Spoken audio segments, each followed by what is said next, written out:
ইতিহাসের এক গুরুত্বপূর্ণ অধ্যায়, যেখানে মাত্র ৩১৩ জন সাহাবী শক্তিশালী কুরাইশ বাহিনীর বিরুদ্ধে লড়াই করে এক মহান বিজয় অর্জন করেছিলেন। এটি ছিল বদর যুদ্ধ, ইসলামের প্রথম সামরিক সংঘর্ষ, যা ৬২৪ খ্রিস্টাব্দে সংঘটিত হয়। আজ আমরা এই ঐতিহাসিক যুদ্ধের কাহিনী তুলে ধরব। মক্কার কুরাইশ নেতারা ইসলামের ক্রমবর্ধমান শক্তি দেখে চিন্তিত হয়ে পড়েছিল। নবী মুহাম্মদ সাল্লাল্লাহু আলাইহি সাল্লাম এবং তার সাহাবীদের মদিনায় হিজরত করার পরেও কুরাইশরা তাদের উপর অত্যাচার চালিয়ে যাচ্ছিল। এক পর্যায়ে নবী সাল্লাল্লাহু আলাইহি সাল্লাম জানতে পারেন যে আবু সুফিয়ানের নেতৃত্বে একটি বিশাল কুরাইশ বাণিজ্য কাফেলা সিরিয়া থেকে মক্কায় ফিরছে। সাহাবীরা সিদ্ধান্ত নিলেন কাফেলাটি আটক করা হোক, যাতে মক্কায় অত্যাচারী শক্তির বিরুদ্ধে মুসলমানরা প্রতিরোধ গড়ে তুলতে পারে। আর এই অভিযানে মাত্র ৩১৩ জন সাহাবী অংশ নেন। তাদের কাছে মাত্র ৭০টি উট এবং ২টি ঘোড়া ছিল। অস্ত্রশস্ত্রও ছিল খুবই সীমিত।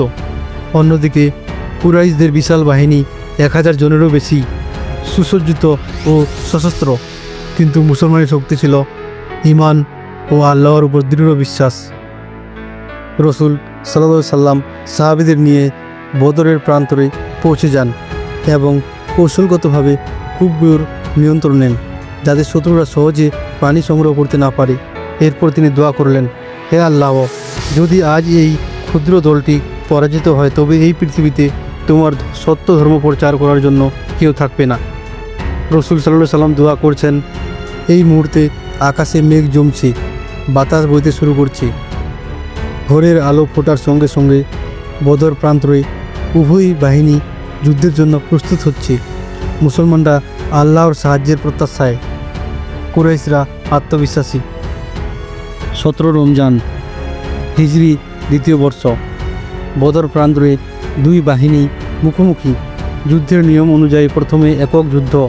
কুরাইশ বাহিনী থেকে বেরিয়ে এলেন উতবা, সাইবা ও ওয়ালিদ ইবনে উতবা। তাদের মোকাবিলা করতে এগিয়ে এলেন ইসলামের ৩ সাহসী যোদ্ধা, হজরত হামজা, হজরত আলী, হজরত উবায়দা। তীব্র লড়াইয়ে হজরত হামজা ও হজরত আলী তাদের প্রতিপক্ষকে দ্রুত পরাজিত করে, কিন্তু হজরত উবায়দা আহত হন। পরে মুসলমানরা তাকে উদ্ধার করেন। যখন যুদ্ধ তীব্রতর হলো, নবী সাল্লাল্লাহু আলাইহি সাল্লাম দুহাত তুলে আল্লাহর কাছে প্রার্থনা করলেন এবং সেই সময় হঠাৎ মুসলিম বাহিনীর মধ্যে এক অলৌকিক পরিবর্তন দেখা গেল। সেখানে দেখা গেল মুসলমানদের পক্ষে হয়ে সাদা পোশাকধারী অদৃশ্য বাহিনী যুদ্ধ করছে। কুরাইশরা আতঙ্কিত হয়ে পড়েছে। কুরাইশরা ধীরে ধীরে দুর্বল হয়ে পড়ল। আবু জাহল, যিনি মুসলমানদের সবচেয়ে বড় শত্রু ছিলেন, তিনি নিহত হলেন। যুদ্ধ শেষে ৭০ জন কুরাইশ নিহত হয় এবং আরও ৭০ জন বন্দী হয়। অন্যদিকে মুসলমানদের মাত্র ১৪ জন শহীদ হন। মুসলিম বাহিনী আল্লাহর কাছে শুকরিয়া আদায় করছে। বদরের ময়দানে বিজয়ের উল্লাস। রসুল সাল্লাল্লাহু আলাইহি সাল্লাম বন্দীদের প্রতি মানবিক আচরণ করার নির্দেশ দিচ্ছেন। বদর যুদ্ধ শুধু একটি সামরিক বিজয় নয়, বরং এটি প্রমাণ করে যে সংখ্যাগরিষ্ঠতা নয়, বরং ঈমান, ন্যায় ও আল্লাহর সাহায্যই প্রকৃত শক্তি। এই যুদ্ধ ইসলামের অগ্রযাত্রার নতুন দিগন্ত উন্মোচন করেছিল। বদর যুদ্ধ আমাদের শিক্ষা দেয় যে সত্যের পথে অবিচল থাকলে, আল্লাহর উপর পূর্ণ আস্থা রাখলে যে কোনো কঠিন চ্যালেঞ্জ জয় করা সম্ভব। ইতিহাসের এই মহান যুদ্ধ আমাদের কী শিক্ষা দেয়, কমেন্টে জানান। এই বদর যুদ্ধের বিজয় ছিল ইসলামের ইতিহাসে এক গুরুত্বপূর্ণ মোড়। মদিনায় মুসলমানরা এই বিজয়কে আল্লাহর রহমত হিসেবে গ্রহণ করল, কিন্তু মক্কায় কুরাইশদের জন্য এটি ছিল অপমান ও শোকের কারণ।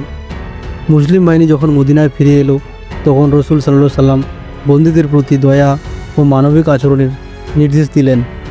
কিছু বন্দীকে মুক্তির জন্য মুক্তিপণ দিতে বলা হলো, আবার কিছু বন্দীকে মুসলমানদের শিক্ষাদানের শর্তে মুক্তি দেওয়া হলো। এই বদর যুদ্ধে কুরাইশদের প্রধান নেতা আবু জাহল নিহত হয়, যিনি ইসলামের সবচেয়ে বড় শত্রু ছিলেন। তার মৃত্যুর খবর মক্কায় পৌঁছালে কুরাইশদের মধ্যে প্রতিশোধমূলক ধারণা জেগে ওঠে। আবু সুফিয়ান নতুন নেতা হিসেবে প্রতিশোধ নেওয়ার শপথ করেন। বদরের পর কুরাইশরা নতুনভাবে মুসলমানদের বিরুদ্ধে যুদ্ধের প্রস্তুতি নিতে থাকে। এই যুদ্ধের প্রতিশোধ নিতে 1 বছর পর মক্কার কুরাইশ বাহিনী উহুদ নামক এক যুদ্ধের প্রস্তুতি নেয়।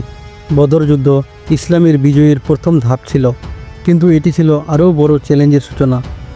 মুসলমানদের জন্য এটি প্রমাণ করেছিল যে ঈমান ও আল্লাহর সাহায্যই সর্বশক্তিমান।